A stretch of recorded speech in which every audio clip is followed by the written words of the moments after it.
noite. Então, na aula de hoje, a gente vai falar sobre cartografia, vamos entender aí o processo de formação dos mapas, de construção dos mapas, os tipos de projeção, um histórico breve da cartografia. Tá? Então, a gente começa, inclusive, observando, assim que o computador quiser me obedecer, esse mapinha aqui, que é o mapa mais antigo que se tem conhecimento na história da humanidade. Ele data aí de 2.500 anos antes de Cristo.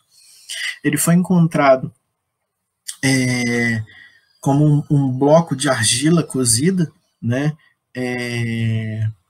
com 7 por 8 centímetros. Então aqui a gente consegue ver uma representação desse mapinha que foi encontrado. A gente pode ver que ele tem ali as rachaduras, que ele foi reconstruído, né, que ele foi refeito. E esse mapinha foi encontrado em 1930, a mais ou menos 300 quilômetros ao norte da antiga Babilônia, né, que é basicamente onde a gente está vendo aqui nesses mapinhas. Então a gente tem aqui a imagem de satélite mostrando a localização de Bagdá e as ruínas de Gassur e de Babilônia, onde foi encontrado de fato esse mapinha, né? E aqui na direita a gente consegue ver aqui, ó, no ponto A, a localização das ruínas de Gassur, e B, as ruínas da antiga Babilônia. Aqui é onde está Bagdá, capital do Iraque, beleza? Então foi nessa região que esse mapinha aí, o mapa mais antigo que se tem notícia na história da humanidade, foi encontrado. Esse mapa aqui é um mapa mundi antigo, né? Onde a gente consegue identificar algumas coisas, assim, a gente consegue ver bem a África, a Europa, o velho mundo, de certa forma, diante, obviamente, das limitações, né? Estão ali bem representados e tal. O continente americano está aqui de maneira mais intuitiva, deduziva, sei lá se essa palavra existe, né? O novíssimo mundo, que é a Oceania, nem sequer aparece no mapa, né? Porque ainda não havia sido descoberto. Então a gente vê que o mapa retrata basicamente o velho mundo, né? África, Europa e Ásia, né? Algumas limitações aqui nessa porção da Ásia também, mas a gente vê aí um mapa bastante antigo sendo representado. Esse aqui mais ainda, né? O que a gente consegue observar aqui? Para a gente tentar entender o que está vendo nesse mapa, primeiro a gente tem que mudar o referencial. O norte, na verdade, está nessa direção, né? Então a gente vê aqui, por exemplo, ó, o norte da África, aqui onde fica o deserto do Saara, o mar Mediterrâneo nessa região aqui, né? O litoral da Europa. Então a gente consegue observar, e aí vocês podem ver que realmente o nível de precisão desse mapa aí é muito inferior, inclusive ao antigo, né? E aí nós temos as projeções cartográficas. As projeções cartográficas se referem às técnicas que são utilizadas para produzir aquele mapa. Então a gente tem as propriedades, que é basicamente o que é priorizado naquele mapa, e a categoria, que representa a técnica que foi utilizada para produzir aquele mapa. Bom, tive que fazer uma breve pausa aqui. Então vamos lá. Então eu falava das características de propriedade, que é aquilo que é priorizado, e das categorias, que está relacionada à técnica que é utilizada, né? As propriedades podem ser conformes, equivalentes ou equidistantes. E, de maneira geral, elas não podem se misturar. Ou ela é conforme, ou ela é equivalente, ou ela é equidistante. Existem tipos de projeção que desrespeitam completamente essas normas de propriedade, como é o caso da projeção afilática, né? Ela não tem nenhum compromisso com essas propriedades acima. Mas, de maneira geral, se uma propriedade ela é conforme, ou seja, se ela prioriza as formas, ela elimina as outras.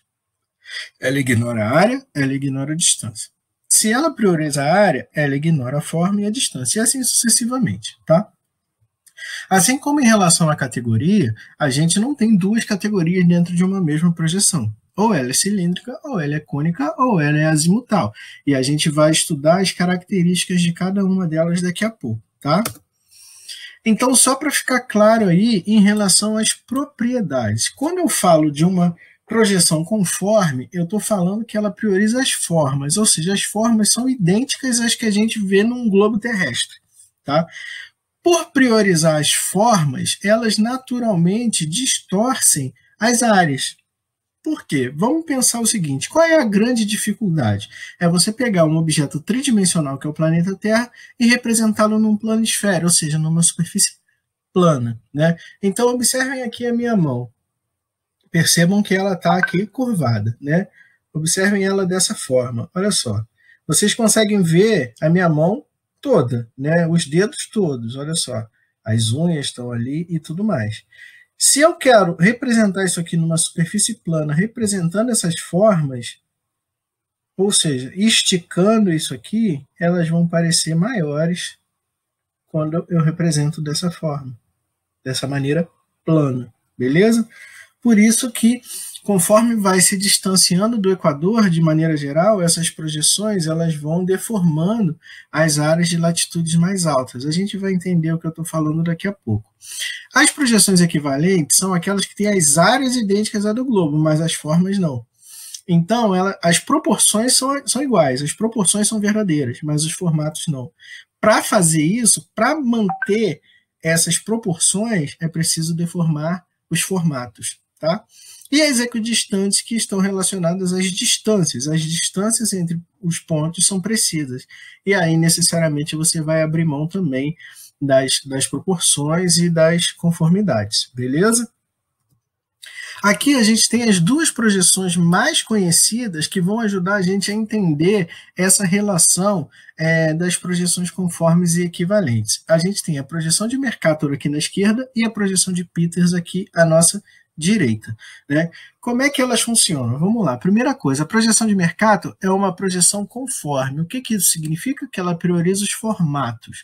A projeção de Peters ela é equivalente, ou seja, ela prioriza as áreas. Se a gente observar as duas imagens, a gente vê que elas têm formatos bem distintos, né? A projeção de Mercator ela é da época das grandes navegações e ela é uma projeção eurocêntrica. Por quê? Ela coloca a Europa no centro do mapa, superdimensionada na parte de cima. Beleza? A projeção de Peters ela é considerada terceiro-mundista. Por quê? Ela dá destaque mais para as áreas pobres do globo. Beleza? O que acontece nessas duas projeções? A projeção conforme, que prioriza as formas, percebam o seguinte, a linha do Equador está aqui. Ó. Conforme ela vai se distanciando da linha do Equador, os territórios vão se tornando mais esticados. Né? Por quê? Porque foi feito esse movimento aqui. Ok? E aí, esses territórios vão se tornando mais esticados. Percebam aqui, por exemplo, que a Groenlândia está praticamente do mesmo tamanho da África. Sendo que a Groenlândia é menor do que a Austrália. Beleza? Aqui no mapa da direita, no de Peters, percebam, o formato não foi respeitado, mas a proporção foi. Percebam, então, que essas áreas aparecem mais esticadas, né? Porque aqui, ó, as áreas próximas à linha do Equador é que estão sendo mais esticadas, né? E aí, as áreas, as proporções estão sendo mantidas, mas os formatos não. Mercator prioriza o formato. Peters prioriza a área, a proporção, ok? Esse é o mapa, a projeção de Mercator original. Então percebam, a África aqui aparece bem representada, a Europa aparece bem representada, mas o continente americano, ó, ele já está aparecendo mais, né, de maneira dedutiva, por assim dizer, né? Os conhecimentos não eram suficientes para mapear essa área ainda nessa época que a projeção de Mercator surge. Mas aqui a gente tem a projeção de Mercator atual. E aqui a gente consegue ver essas deformações de maneira mais significativa. Olha o tamanho da Groenlândia, né? Quase do tamanho da África. Percebam aqui, observem as distâncias. Aqui a gente está na linha do Equador, né? Aqui, ó, 20, 40, 60, 80. Percebam que conforme vai se distanciando do Equador, conforme a latitude vai aumentando, as distâncias entre os paralelos vão aumentando. Por isso que essas áreas aqui, ó, elas aparecem todas superdimensionadas, aparecem muito maiores do que elas realmente são. Tá? As áreas que preservam as características mais próximas da fidelidade, da realidade, são as áreas próximas à linha do Equador, onde as deformações são menores. Então, conforme vai se distanciando da linha do Equador, as figuras, as imagens, esses territórios vão se tornando mais esticados. esticados, mais deformados, beleza? Mais superdimensionados, né? Deformados não, né? Superdimensionados. E a projeção de Peters. Aqui, percebam que acontece o inverso. As distâncias são maiores entre os paralelos próximos ao Equador e essa distância vai diminuindo conforme você vai se afastando. Ó, observe aqui, de 20 a 40 e de 40 para 60. As distâncias são visivelmente menores. Esse mapa não prioriza as formas dos continentes, ele prioriza o tamanho, as proporções. Então, proporcionalmente falando, esses são os tamanhos dos territórios do planeta Terra, representados por Peters. E aí tem outras projeções. A projeção azimutal, que é a próxima que a gente vai estudar, né, que ela é indicada para representar os polos, e a projeção de Robinson, que foi elaborada por um cara chamado Robinson, né, que hoje em dia é a mais utilizada nas escolas.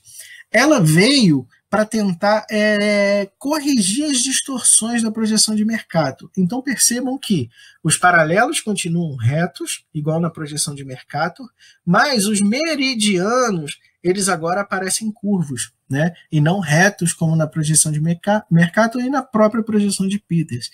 Então essa é a grande diferença da projeção de Robinson.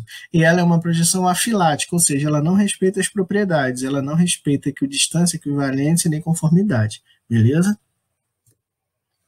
Aqui temos a projeção azimutal, com a minha cara no meio ficou ótima, né? Temos a projeção azimutal. Ela é muito indicada para as regiões polares, tá? Ela é como se você estivesse olhando o planeta de cima ou de baixo, tanto faz, né? Pega uma bola e olha ela de cima, né?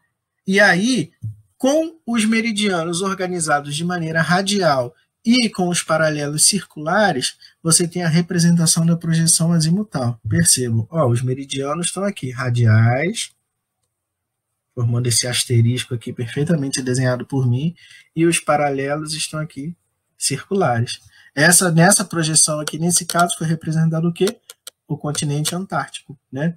Percebam que é como se a Terra estivesse sendo olhada por baixo, por assim dizer, né? E aqui a gente tem a representação do Polo Norte, da mesma maneira. Ó, Groenlândia aqui, o Canadá, né, o Alasca, Rússia, Europa, Norte da África, tá tudo representadinho aqui no mapa. Mas qual é o ponto central? É o Polo Norte. Mais uma vez, os meridianos radiais e os paralelos circulares, ok? Aqui uma outra possibilidade, é uma projeção azimutal centralizada onde? No Brasil, né? Então o Brasil aparece aqui no centro do mapa. Tem alguma coisa errada com esse mapa, com esse globo, né? Com essa representação? Absolutamente nada, tá? O que mudou aí? O referencial. Aqui temos a projeção de Robinson com uma qualidade melhor, né? Por assim dizer. Ela surge aí na década de 60, mais precisamente em 1961, né? Beleza?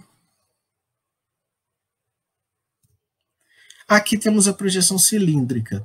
Essa projeção cilíndrica, como eu falei lá atrás, ela é útil, ela é adequada para representar planisférios. Então, como que ela funciona? É como se a gente pegasse o planeta Terra, que é redondo, e envolvesse esse planeta Terra com uma cartolina.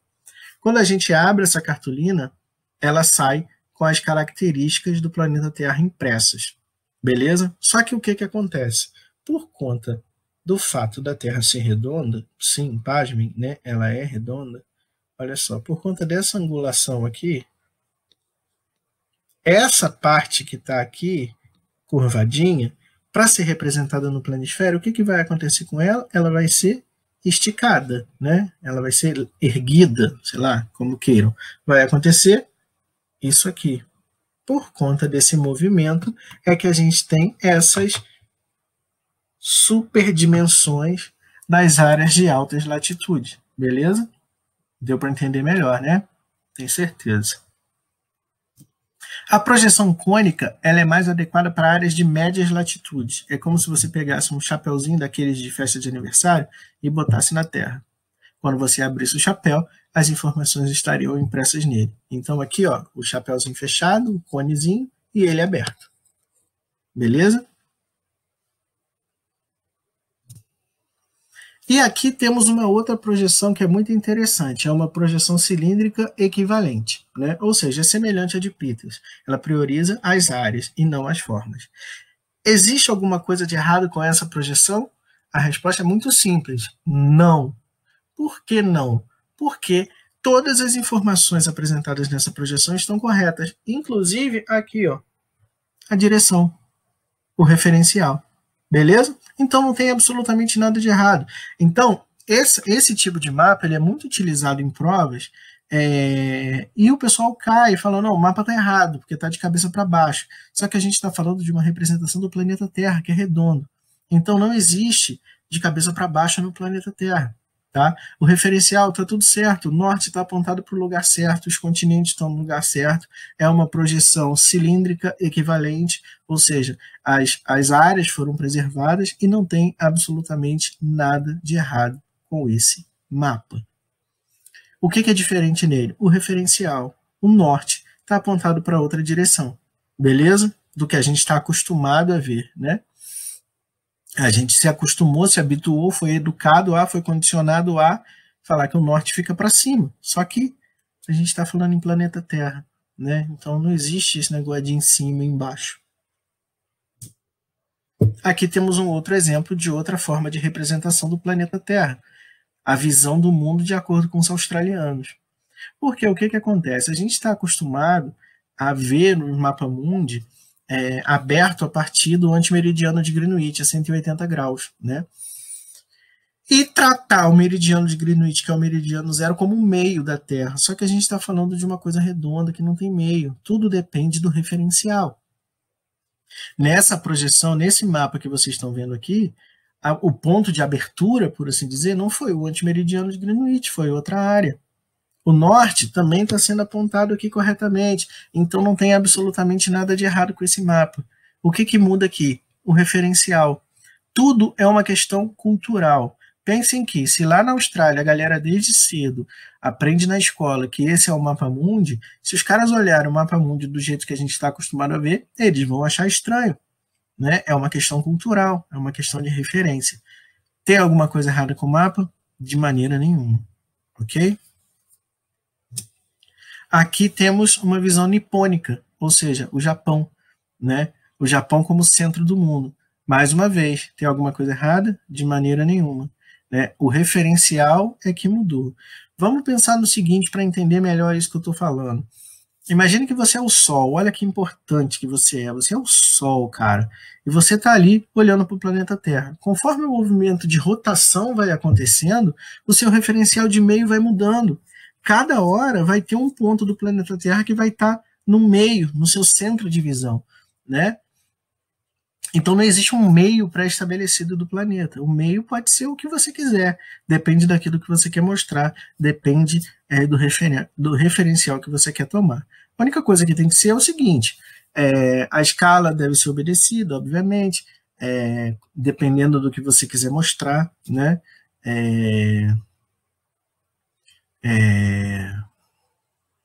Deu branco agora no que eu ia dizer. Enfim, as informações, as localizações, tudo isso tem que ser colocado exatamente nos lugares, né, exatos. Óbvio, você não pode inventar novas localizações, mas usar novos referenciais você pode se sentir totalmente à vontade para fazer. Né? Eu deveria até cortar essa parte que eu engasguei, mas eu não vou fazer isso porque home office é bicho pegando, né? Não temos tempo. Então, basicamente, galera, isso que a gente tinha para ver hoje. Para a próxima aula a gente vai falar sobre escala cartográfica, a gente vai introduzir uma matemáticazinha básica aqui na aula de geografia. Eu espero que tenha sido proveitoso, espero que vocês tenham conseguido compreender direitinho aí o que a gente queria falar, o que eu queria falar sobre projeções cartográficas, e é isso, galera. Bons estudos e até a próxima. Um beijo no coração.